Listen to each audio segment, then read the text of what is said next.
So let me quickly review the important equations that we talked about in mechanics of material.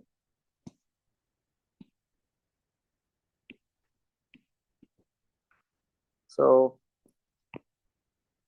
the first equation is sigma, which is stress, is equal to load divided by area. This is normal load divided by normal area. This is normal load divided by normal area. So the stress could be tensile or it could be compressive.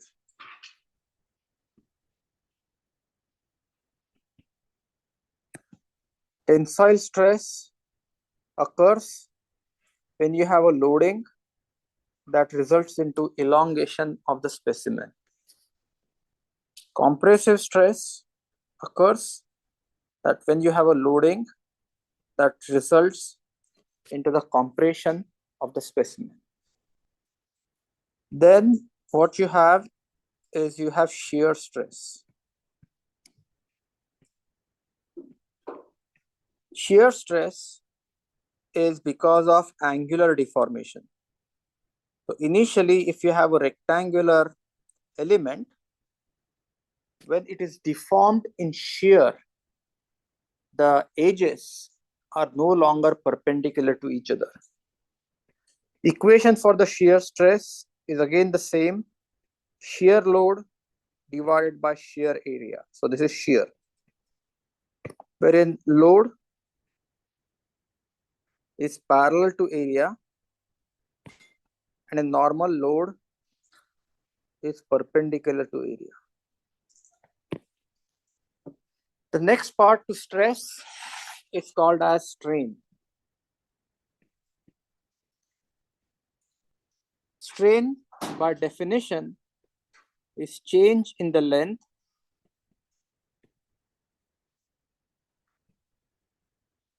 divided by initial length.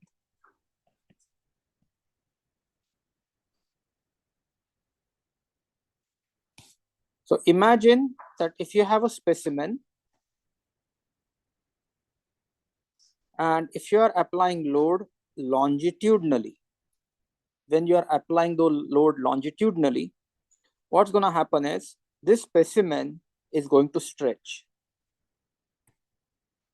So you're going to have L final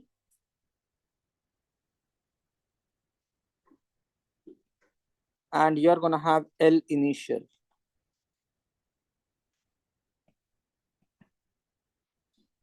Change in the length is always final minus initial.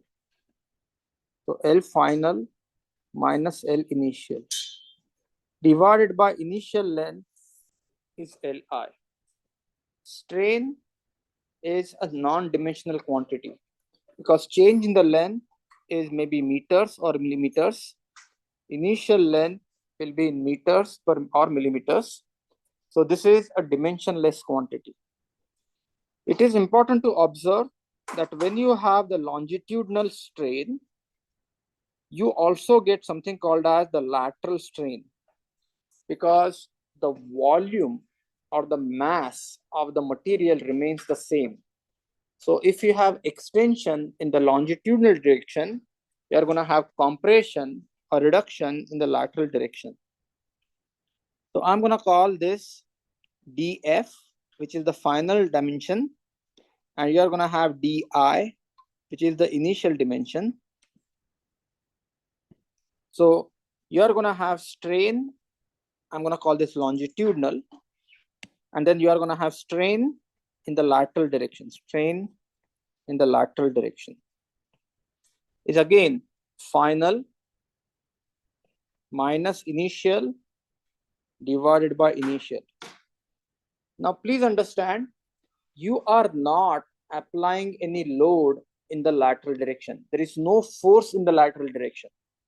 Your force is in the longitudinal direction. So this P is in longitudinal direction. But because of this longitudinal force, you get reduction in the dimension in the lateral direction. This dimension reduction is negative because final dimension, or think about like a diameter, if it's a circular rod, final diameter is going to be less than the initial diameter. Now, one important mechanical property is called as Poisson's ratio, which is called as mu. Poissions ratio. And this is the material property. For an example, Poisson's ratio for steel is 0.3. Poisson's ratio for maybe some composite material could be 0.2.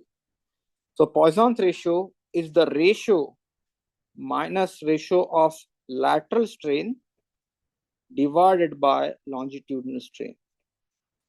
So this is very, very important equation, which is called as the Poisson's ratio.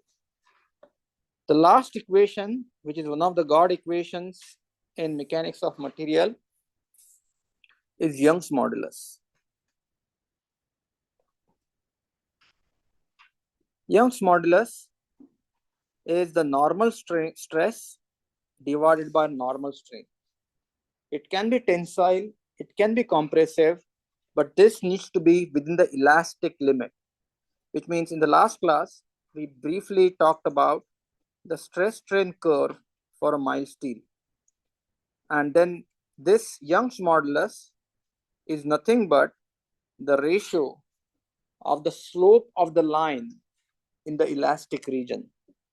Similarly, what you have is you have something called as G, which is called as the shear modulus. Shear modulus. And shear modulus is given by tau, which is shear stress divided by shear strain, gamma. So shear strain is nothing but change in the angle. So if this is given as gamma, and this is gamma,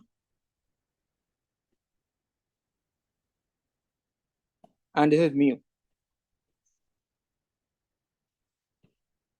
So you have gamma and you have mu.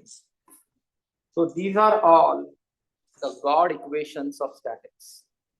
Half of your statics revolves around these equations, and remaining half deals with 4 equations. Any questions on these equations? No questions?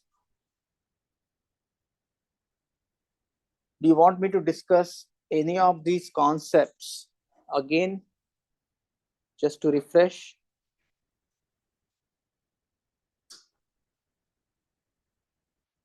Yeah.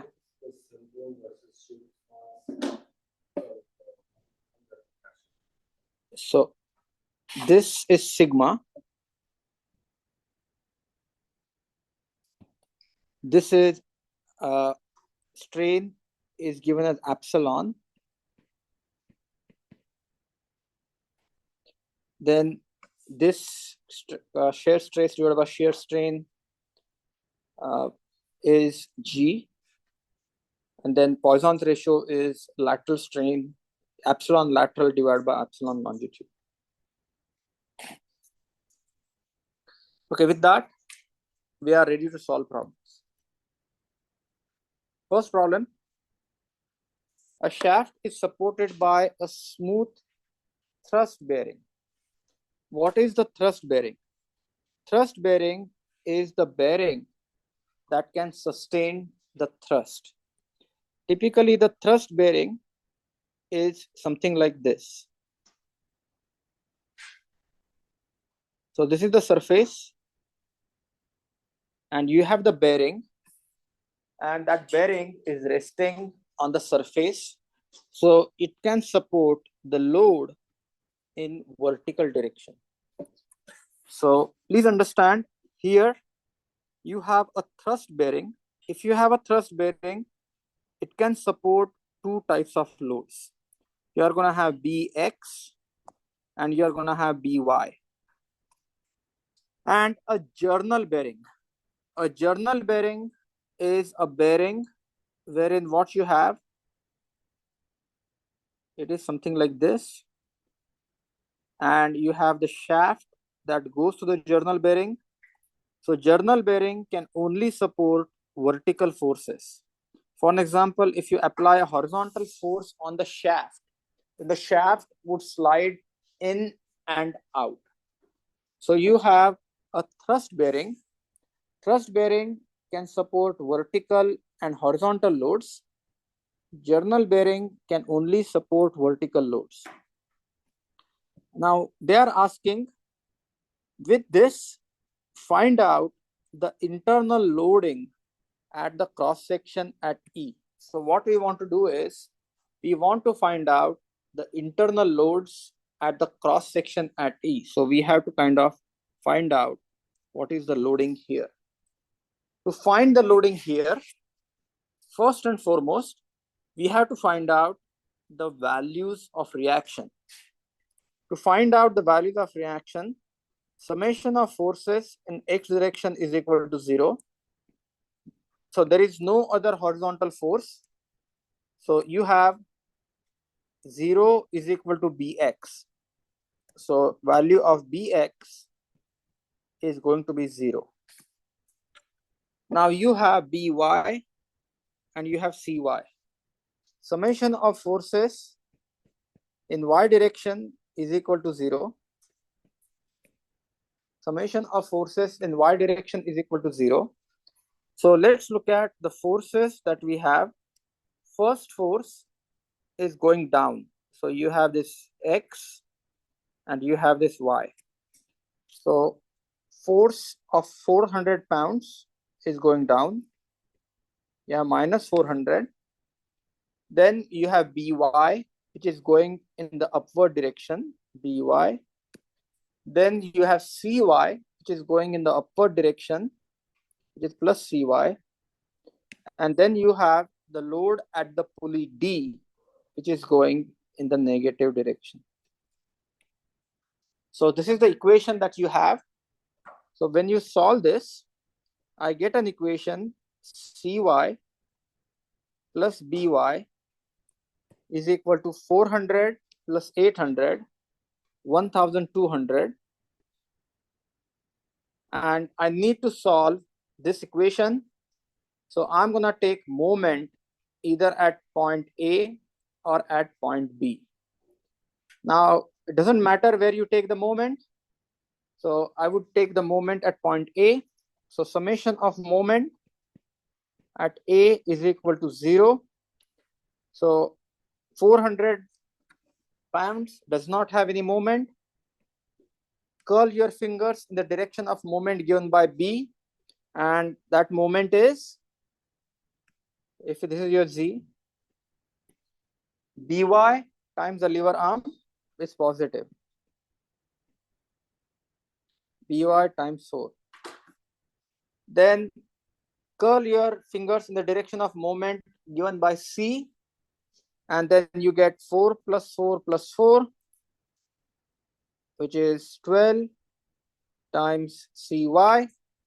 And the last moment is curl your fingers in the direction of the moment, and you would notice that moment given is negative. So 800 multiplied by 16. Now recognize, I wanted specifically to tell you what happened here. Now, it is possible for me to take moment anywhere, but by taking the moment at A, I got two equations and two unknowns. So now I have this equation, which is 4by 12cy is equal to 16 times 800. So this is equation 1 and this is equation 2. If I want to solve these two equations, what I need to do is I need to solve these equations simultaneously, which means I will have to multiply the first equation by 4 12 times 4, and then subtract equation number 1 from equation number 2. So I'm gonna get 8cy is equal to 12 times 400, 4800. So minus 4800, 16 times 8, that is, can somebody tell me what is 16 times 8?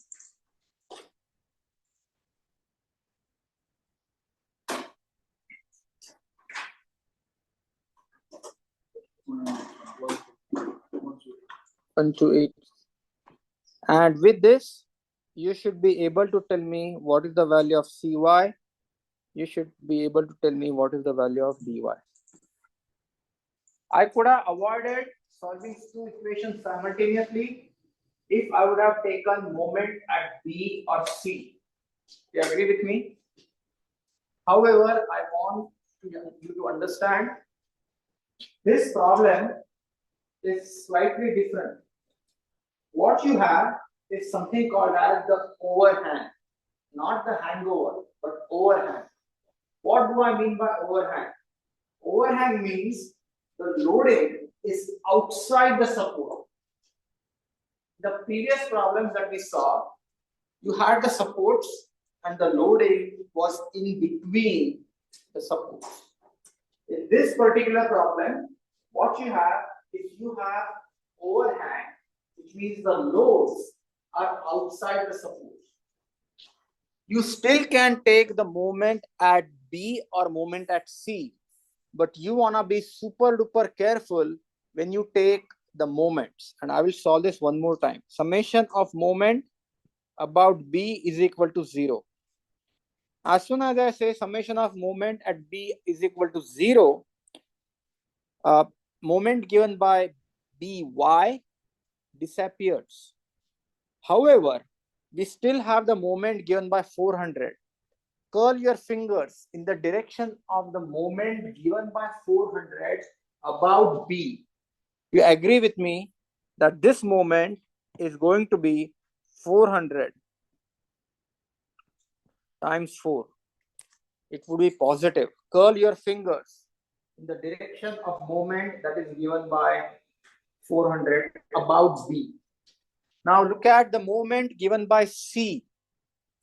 Now we have to take the moment given by Cy about B, and that also is positive. So Cy times 8, because that is the distance between Cy and B.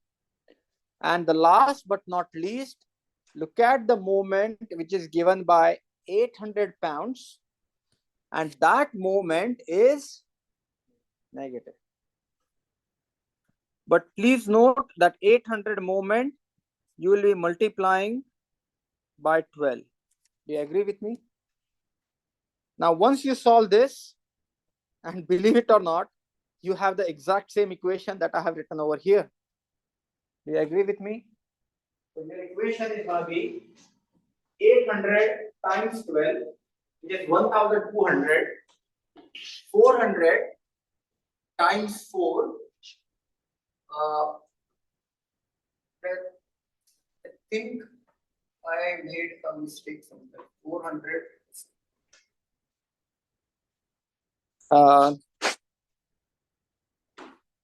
1200. Yeah, so basically, and then solve this equation, and 400 times 4, 800 times 12, and then you should be able to get me the value of Cy.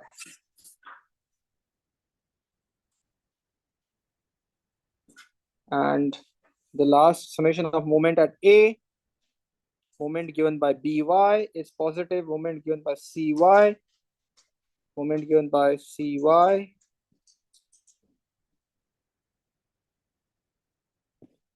and a moment given by yeah. So you can find out the answers, and hopefully these answers would match the answers that are given over here. Now what we want to do is we want to find out the forces, internal forces at point E. To find internal forces at point E, what you do is you take a cross-section area. And when you take a cross-section area, so you basically separate out the left of E and the right of E. You separate out the left of E and you separate out the right of E.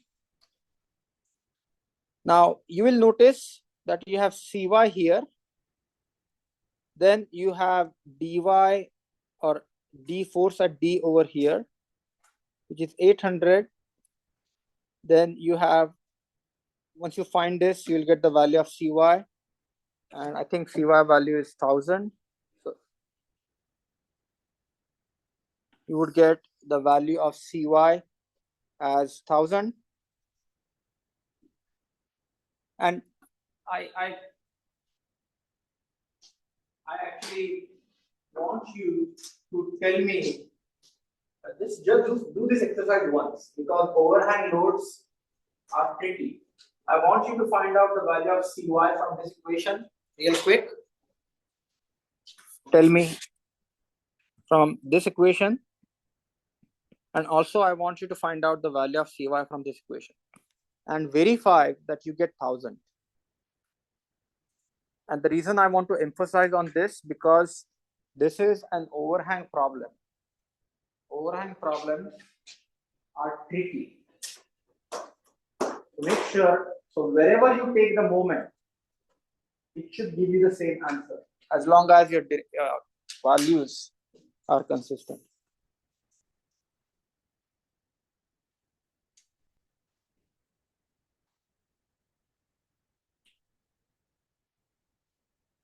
So make sure you get 1000 from here, and also you get 1000 from here.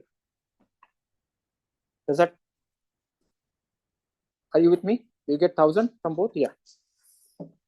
Now what you have something like this, and as soon as you separate the beam out, the internal forces come in the picture. And there are 3 types of internal forces.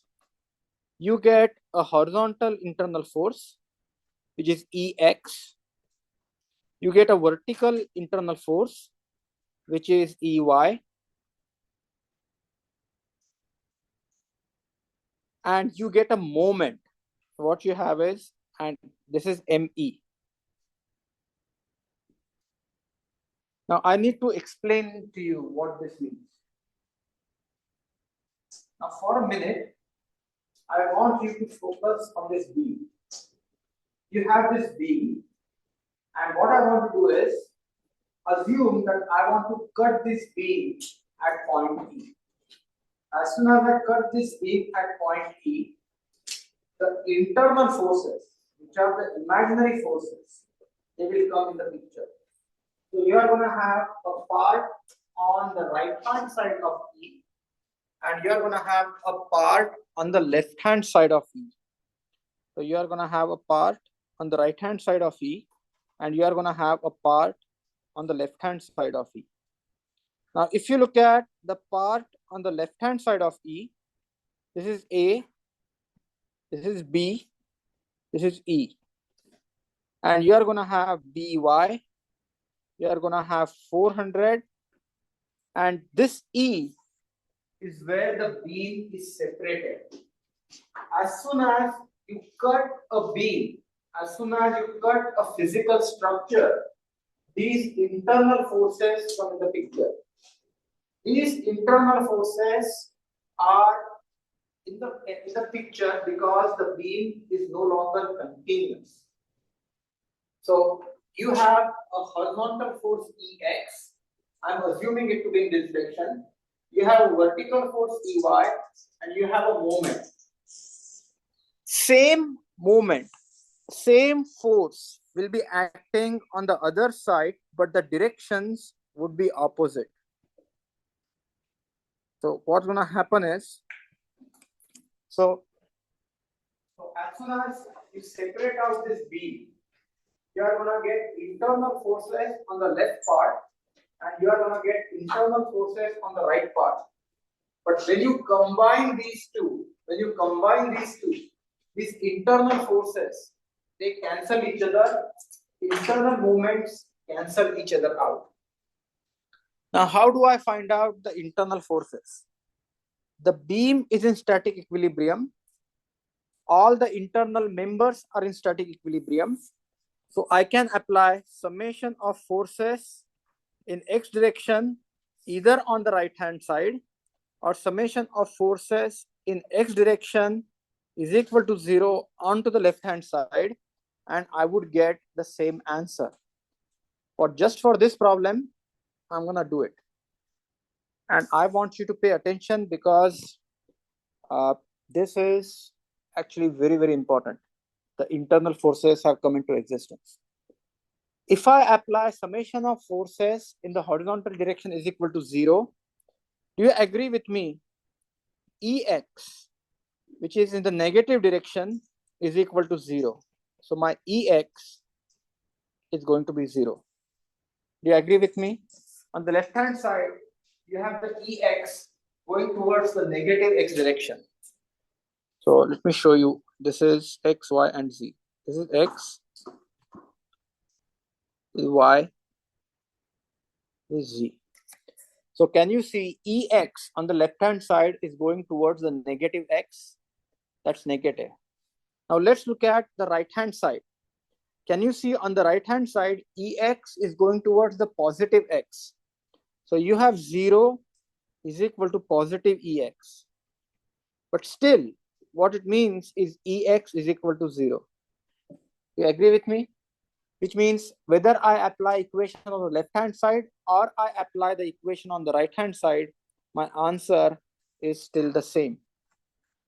And just to tell you, By is equal to 400. By, because the equation is Cy plus By is 200. Cy plus By is 1200. So By is 200. So this is 200. Now let's apply summation of forces in y direction is equal to 0. When I say summation of forces in y direction is equal to 0, I have A, which is going minus 400, By, which is going plus 200. And looking at this sign convention, and this is extremely important, very, very important. Can you see that I have assumed this force in E going in the downward direction?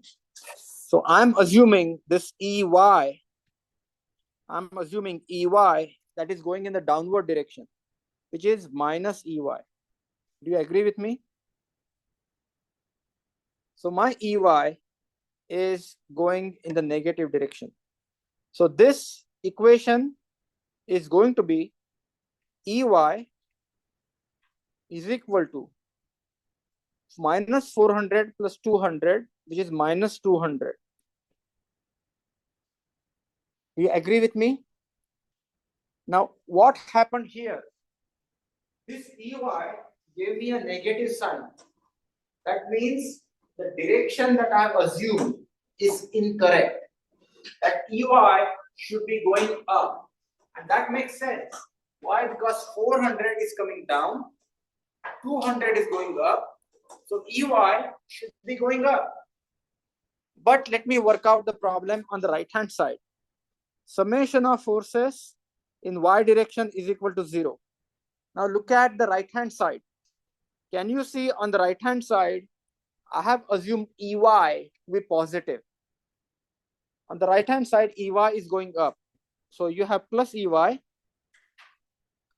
Can you see you have 1000, which is going up, plus 1000. And you have 800, which is going down. So can you see which is minus 800? So do you agree with me? This EY plus 200, which means EY is again minus 200.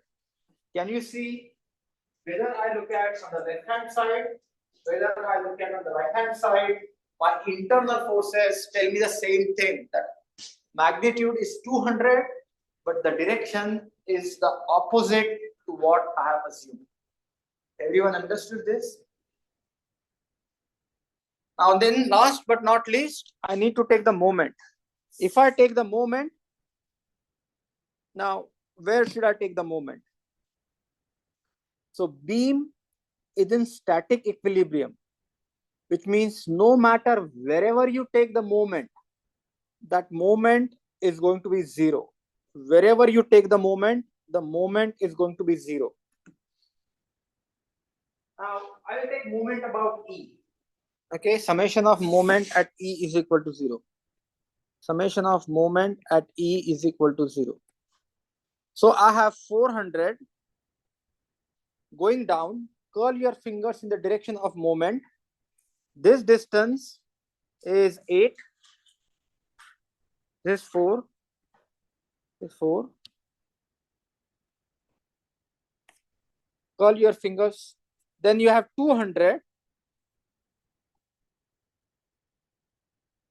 And then if you look at EY, I mean ME, so this ME here, curl your fingers in the direction of moment, that is minus ME is equal to 0. So solve this equation. So you have 3200 minus 800 is equal to ME, which is 2400. Let's apply the same equation here. Summation of moment about E is equal to 0. Now curl your fingers in the direction of moment given by ME. It is positive. There is no moment given by EY. Curl your fingers in the direction of moment given by 1000. Curl your, so it is 400, 4 plus 1000 and minus 8, 800. Solve this and you will also get 8. So once you solve this equation, so 8 times 8, 6400. 6400 minus 4000, 2400 is the answer. LB feet. Don't forget to write the unit. LB feet. This is LB. Everyone understood? So in this problem, you have to find out the internal forces at point E. You can find out the internal forces either looking at the right hand side of the beam or the left hand side of the beam. No matter how you start, no matter how you solve, your answers would be the same.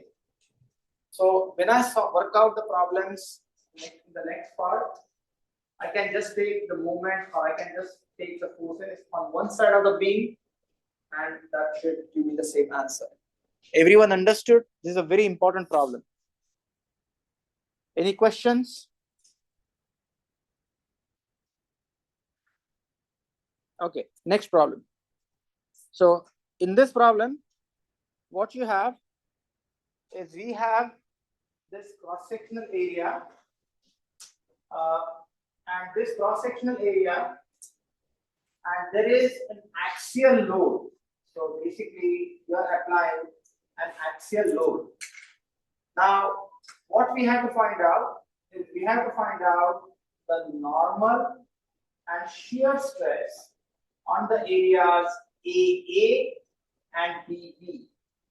So let's first look at, so the area, they haven't given us the area, but we are going to assume area is equal to A. Maybe area is equal to A feet square.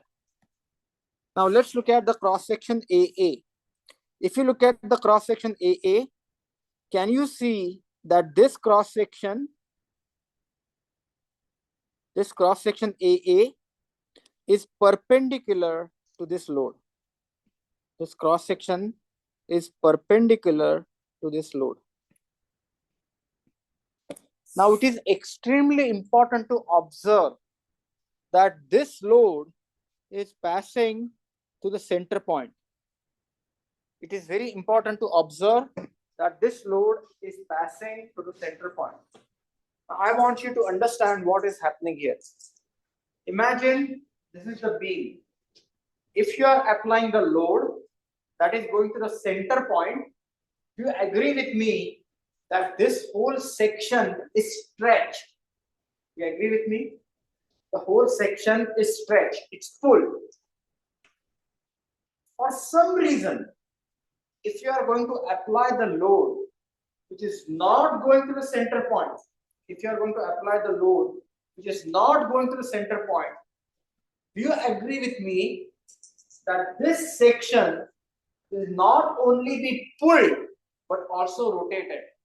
So if you apply the load here, what's going to happen is this section will be stretched and bent. This section will be stretched and bent. So it's extremely important to understand that this is an axial load and the load is going through the axis of the cross section. So this load is going through the axis of the cross section.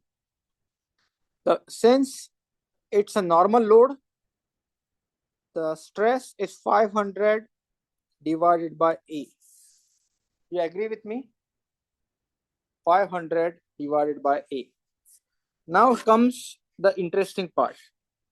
Now you have the same specimen. You have the same specimen. However, now the cross-sectional area is no longer vertical, but the cross-sectional area is at an angle.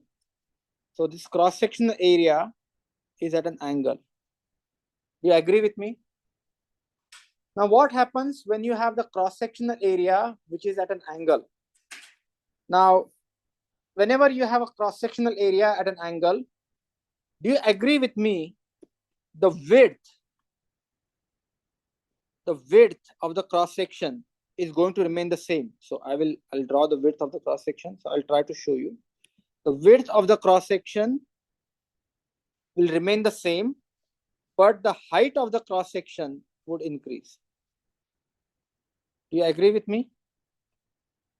So imagine, let me show you a three-dimensional view. So what you have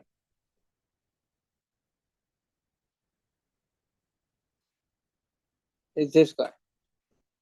Now if the cross section is inclined,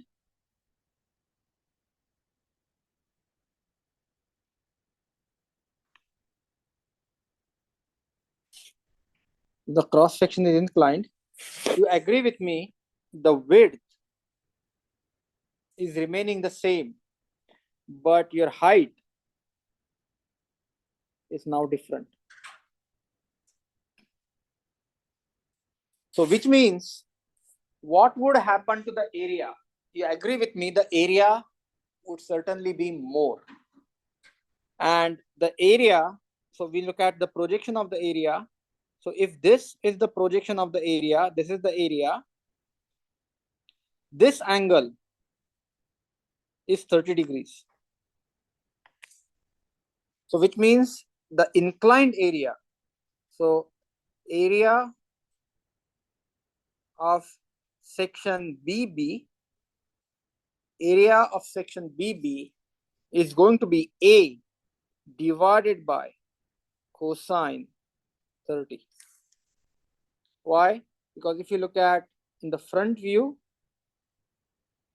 this is the area and you are interested in this area. This angle is 30 degrees. So this is going to be A divided by cosine of 30. Now the story does not end there. The story actually becomes more complicated now, because please try to understand that you have an area which is at an angle 30 degrees. So this angle is 30 degrees. And then you have the force, which is like this. And whenever you have a force which is not perpendicular to the area, you have to find out the component of forces along the perpendicular and parallel to the area. So which means you have to find out what is this component. Please note this also is 30 degrees. So this is going to be 500 cosine 30. And then this guy is going to be 500 sine 30.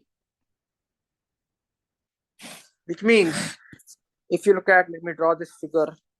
So if you have this inclined area, if your load is 500, and if this angle is 30 degrees, this is 500 cosine 30, and then you are going to have 500 sine 30.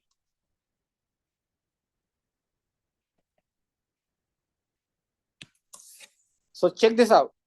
So normal stress is going to be the normal load divided by area, which is 500 cosine 30 divided by A divided by cosine 30. So sigma is going to be 500 divided by A cosine square 30. And tau, which is the shear stress, please note that this force is parallel to this area. So this is going to be 500 sine 30 divided by A divided by cosine 30. So tau is equal to 500 divided by A sine 30 cosine 30. So once you solve this, you are going to get these answers. Yeah.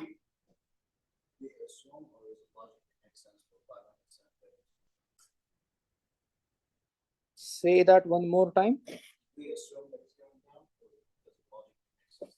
Oh, actually, you're right. It's not going down, it's going up. You're absolutely right. It's going up because your resultant is like this. So you're right. This is not the right direction. It's going up because this is 500. This is 500 sine 30.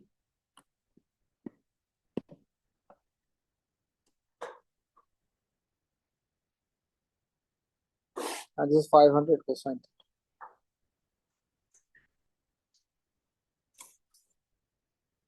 30.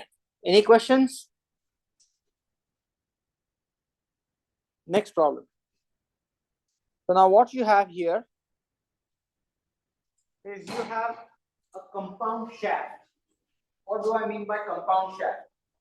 When the diameter of the shaft changes, that shaft is called as a compound shaft. On this compound shaft, there are different torques.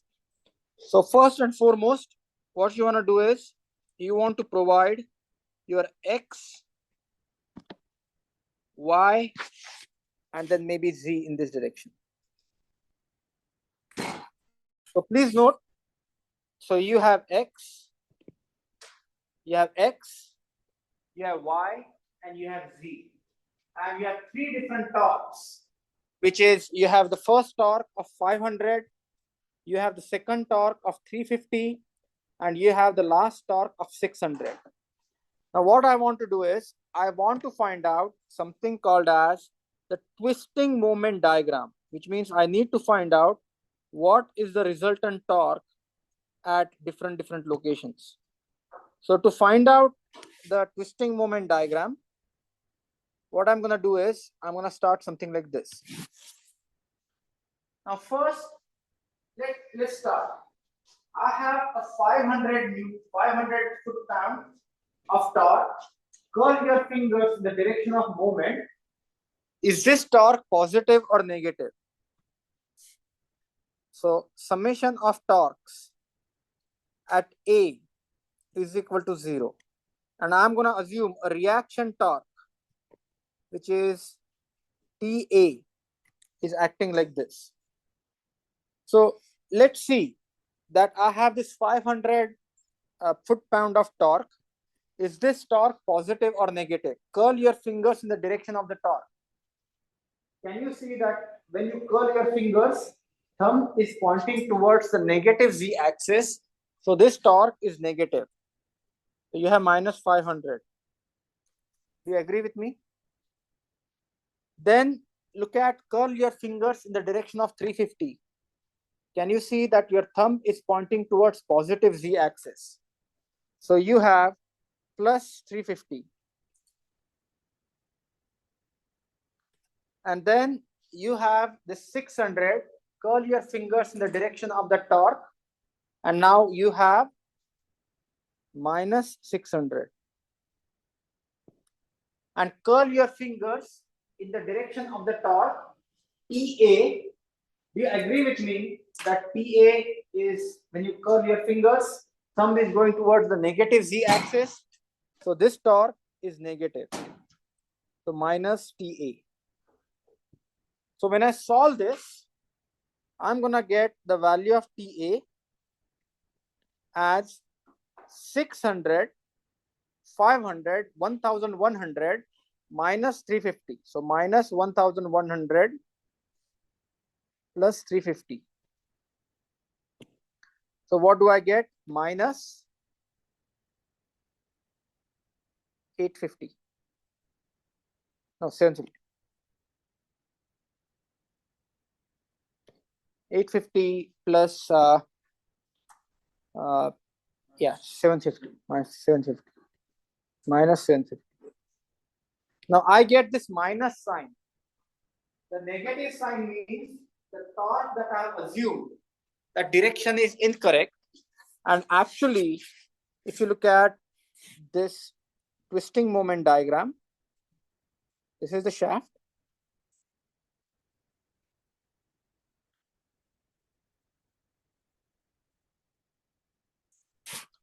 This is the shaft.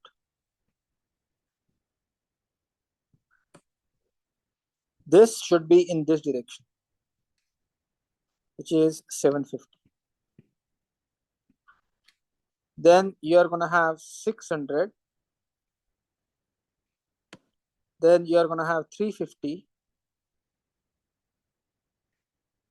And then you are going to have 500. So now what I want to do is, I want to draw something called as the twisting moment diagram.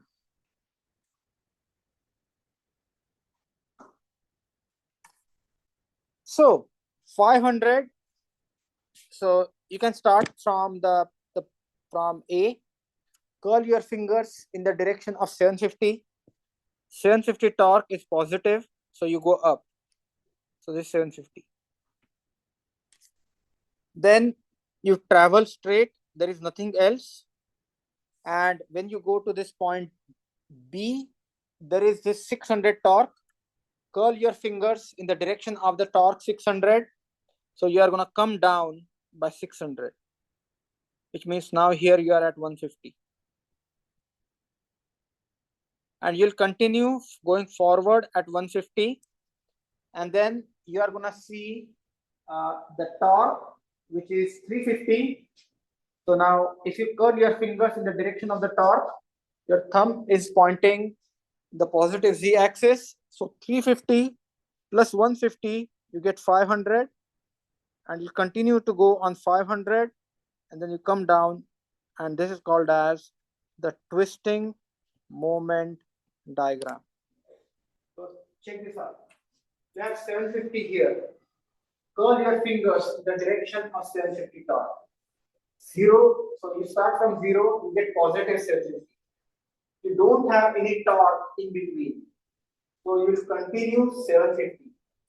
At this point, you see that you have 600 torque. Curl your fingers in the direction of the torque. This 600 is negative, so you are going to go down by 600. So once you go down by 600, you reach 150. There is no other torque in this region. So you continue to go forward by 150. However, once you come here, you will see that you have 350 positive torque. 150 plus 350 is 500. You would go straight. And now when you see here, curl your fingers in the direction of this last torque, 500. It cancels out the positive torque and you come down to 0. Yeah. I can assume from the beginning, as I noticed, like one of the forces is less than the others. It has to be from the other side. Yeah, you can assume. So it'll make it shorter. It will, correct. But I'm making these mistakes deliberately so that when you start solving the problems, you would use you start with the right assumption. So additional steps will be minimized. But so you can start anywhere and that should be fine. Next problem. Now what you have is KIP stands for kilopounds. You have this beam, and I would work out one beam and you will solve the other problem. So determine the resultant internal normal force acting at the cross section through point A. If the segment BC weighs 180 pound per foot. So what you have is, I'll solve one, you can solve the other part. This segment is 180 lb per foot, and second segment is 250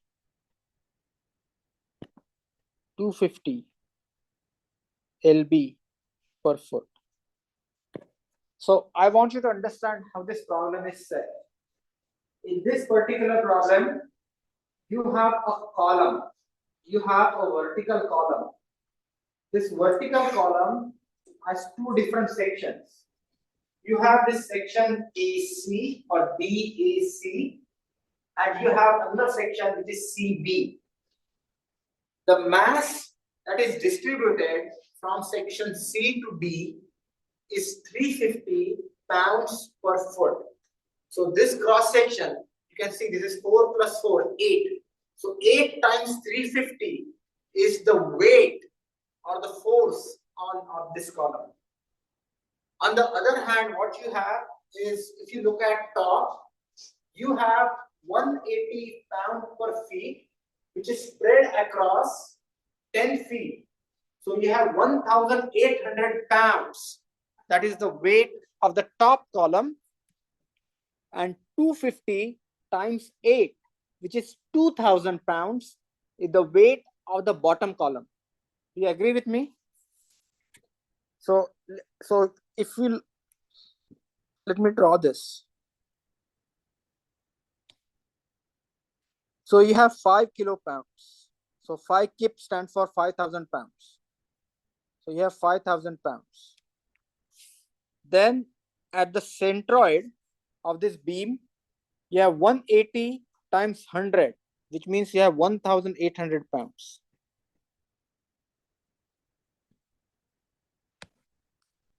Then what you have is, you have 3 plus 3. So you go here.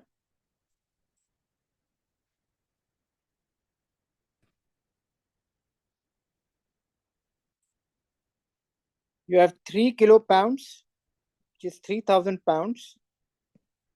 And you have 3,000 pounds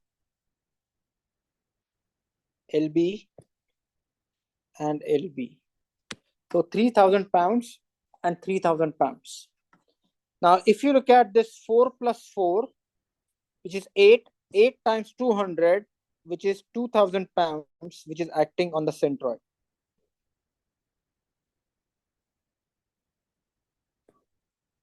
Do you agree with me? This is how this beam is set up. Now, what I want to do is, if I want to find out the reaction at the bottom, so I'm going to call this dy. If I want to find out the reaction at the bottom, I say summation of forces in y direction is equal to 0. So summation of forces in y direction is equal to 0. So what I have is I have 5,000 negative, I have 1,800 negative, I have 3,000 plus 3,000, which is 6,000 negative, and then finally I have 2,000 negative, and I have plus dy. So my dy is going to be 5,000 plus 6,000, 11,000, 13,000, which is 14,800. So this is the reaction. So you have the top force of 5,000, self weight 1,800, 3,000, 3,000, and 2,000. And that is the whole force that is supported. You can also draw the axial force diagram in this particular case. So if you want to draw the axial force diagram, what you need to do is you need to separate out the pieces and draw just like the twisting moment diagram. You can draw that diagram. But what I want to talk about is we have to find out the normal force acting at point A. So we have to find out the normal force which is acting at point A. So normal force which is acting at point A. So if I want to find out the normal force acting at point A, so normal force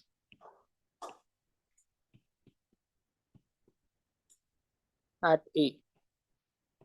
If I have normal force at A, I have to only consider the loads in the region A and B.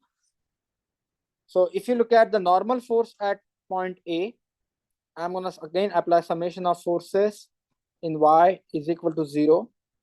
I would have minus 5,000. I would have minus 1,800. I have minus 6,000. But I want you to notice that this is the region where the load is distributed. This distance is 4 feet, not 8. So the load in this section, this small section, is 250 multiplied by 4, which is 1,000. So minus 1,000. And plus, I would have AY. So I solve this. And find out the value of AY. And AY is 13,800.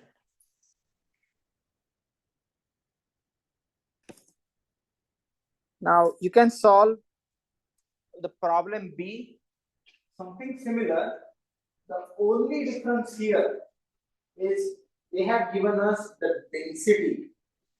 So to find out the weight, you have to multiply by the gravitational acceleration, which is 9.81, and follow the same process to find out the weight of the cross section.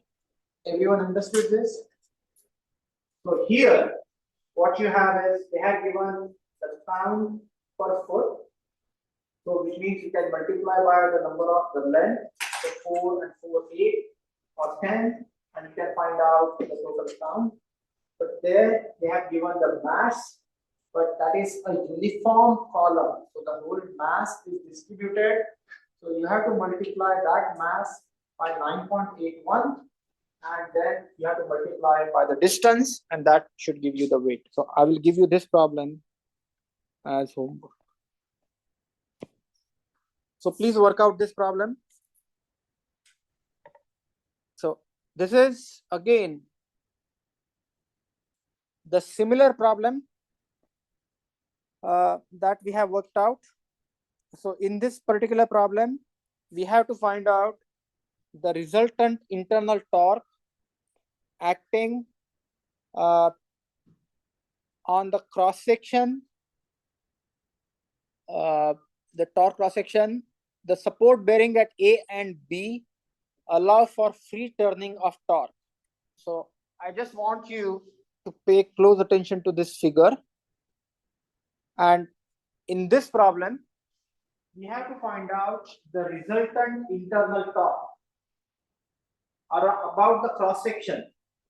But there are support bearings at A and B.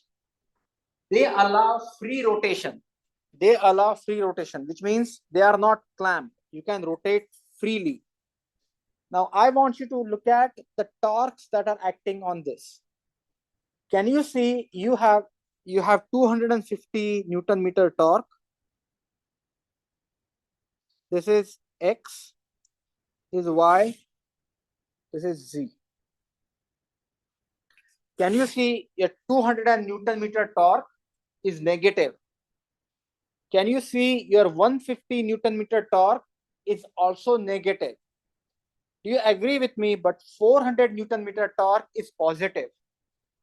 So what is the total torque acting on the shaft? 0. You agree with me? Because 250 and 150 together, they are cancelling out the 400 Newton meter torque.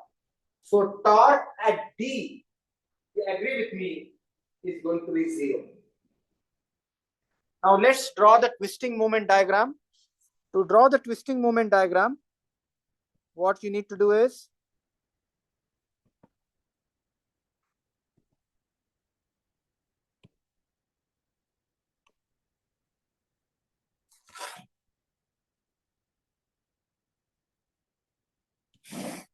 so here there is no torque. Now you had 250 Newton meter torque, which is negative. So you go down by 250. You continue to go straight 250. If you go here, you get 150. So go down by 150.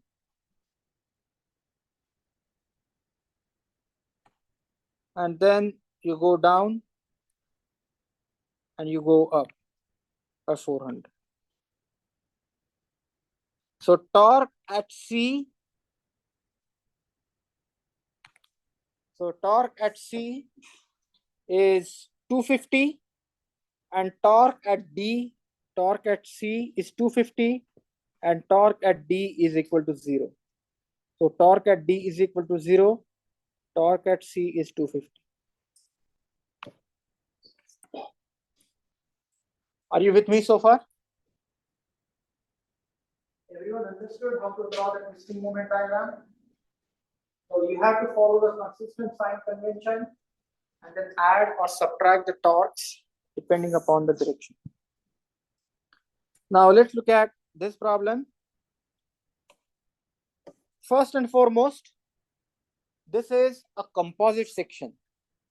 So what you have is you have a built-up shaft wherein you have two types of shafts. You have an AB and you have the solid rod BC. So AB is a built-up shaft. So what do I mean by built-up shaft? Built-up shaft means something like this.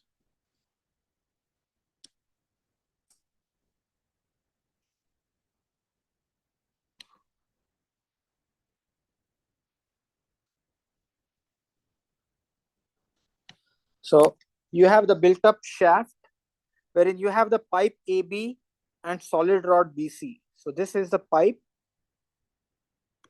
So the pipe has inner diameter and outer diameter.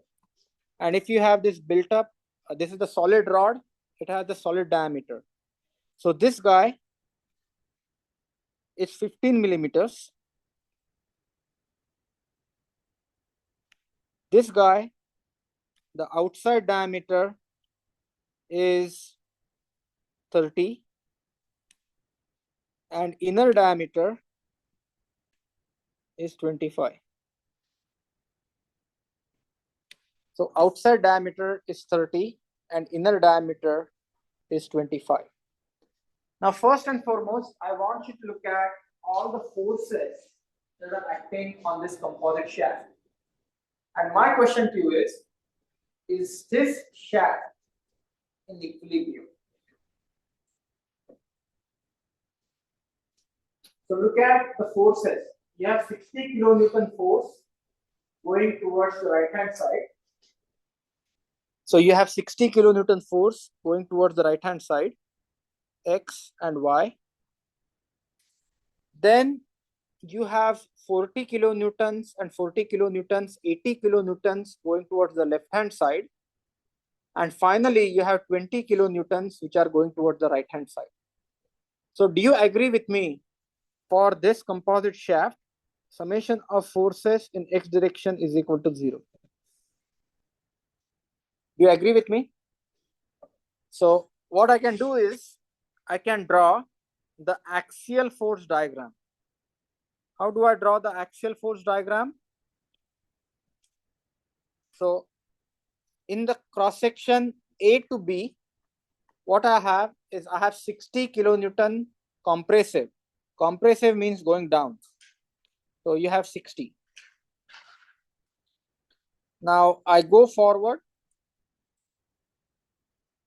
and then what I have is I have 80 kilonewtons going in the downward direction. So I go up by 80. And then what I have is I have 20. So this is 20, this is 20, and this is 60. And I need to spend a little bit of more time on this. So check this out. What I'm going to do is I'm going to split this shaft something like this.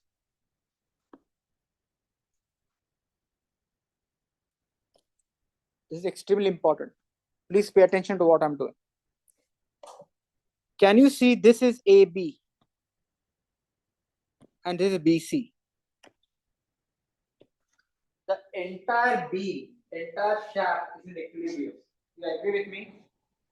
Load at A is 60. Load at A is 60 kilonewton going in the right hand side, right? Kilonewton. Do you agree with me? For section AB to be in equilibrium, you agree with me, there should be 60 going in this direction.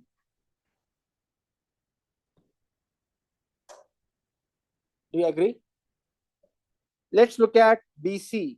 Here you have 20 kilonewton. For BC to be in equilibrium, it needs to be in 20 kilonewtons like this. Do you agree with me? Which means the central load of 80 kilonewtons will be split of 60 kilonewton compressive on AB and 20 kilonewtons tensile on BC. Extremely important. Everyone understood this? What I have done is I have separated out these two parts. When I separate out these two parts, I noticed that 60 kilonewton compressive force is on section AB and 20 kilonewton tensile force is on section BC. So this is compressive and this is tensile.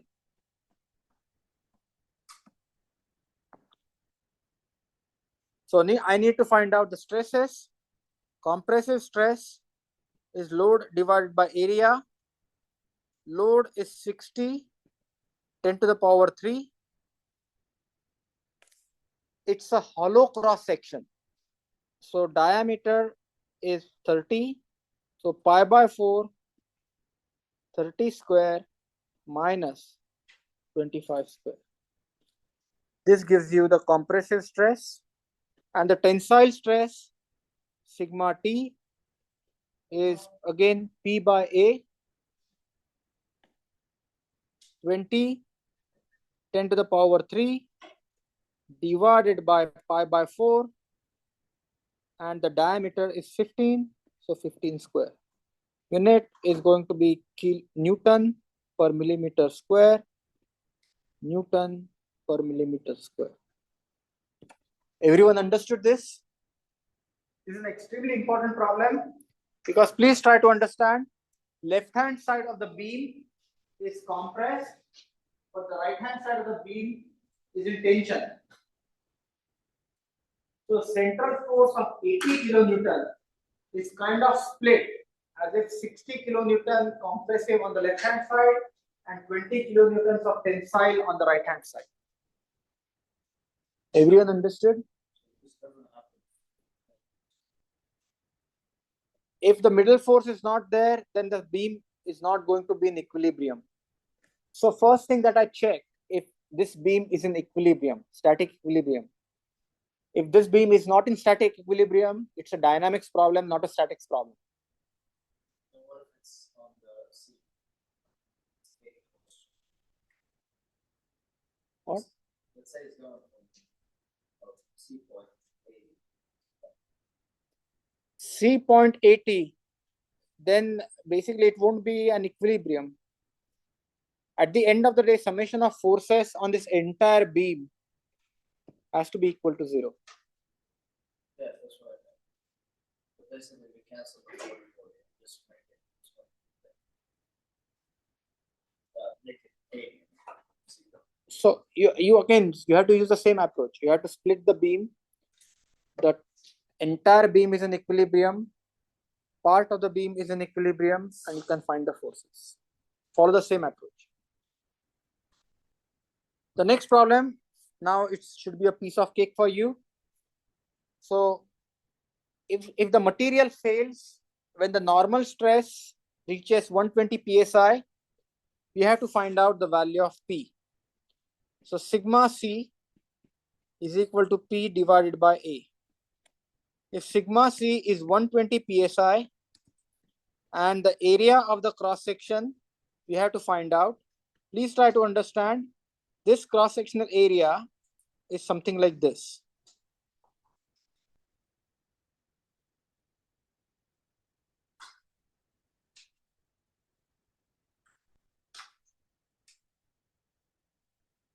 So I can find this area of cross section by treating the top slice, treating the bottom slice. So I have 1 inch multiplied by 14. So this is 1 inch. This is 1. This is 14. I have 2 of these. So multiplied by 2. And then I have the central piece, which is 4 times 12. This is 4. And this is 12. 4 times 12. And then this is 28. P divided by 28 plus 48. So multiply 120 by 28 plus 48, and that should give you the value of P. Everyone understood this?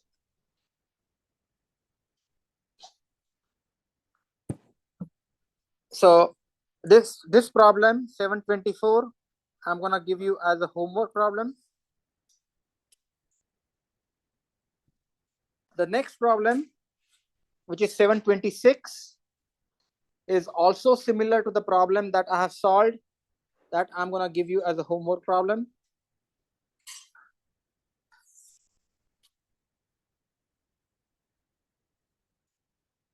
And who knows, you may have a quiz in next class. So come prepared. And I will stop here.